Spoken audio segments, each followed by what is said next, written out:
Les constructeurs automobiles n'ont pas de doute. L'Afrique est le nouvel horizon de la vente des véhicules neufs dans le monde.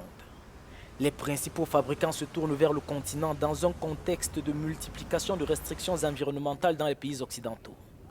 Mais cette nouvelle politique se heurte à un écueil. L'Afrique carbure essentiellement aux véhicules d'occasion. Nous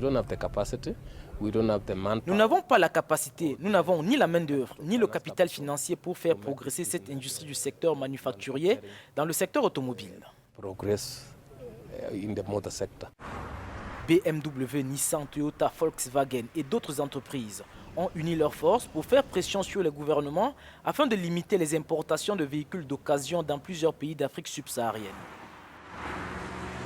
4 ans après la création de l'Association des constructeurs automobiles, leurs efforts commencent à porter leurs fruits. Par contre, il faut rattraper des décennies de retard. Il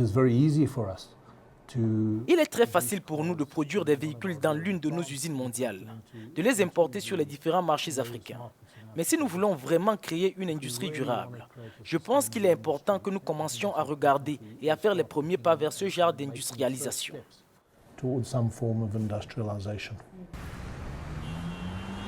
Pour stimuler le secteur automobile local et réduire les importations de véhicules usagés, le gouvernement du Kenya a annoncé de nouvelles mesures restrictives sur l'importation des véhicules d'occasion dès 2021. Pour les clients, cette nouvelle politique aura des conséquences désastreuses sur le pouvoir d'achat.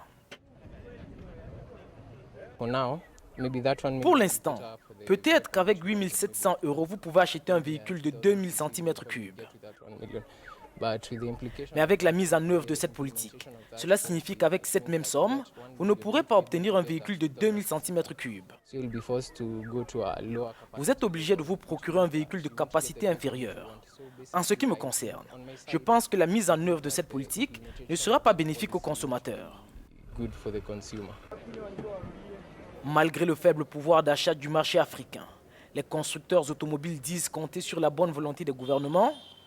Ils rappellent que lorsque General Motors et Volkswagen entraient dans le marché chinois dans les années 1980-1990, le taux de propriété de véhicules était inférieur à ceux de nombreux marchés africains.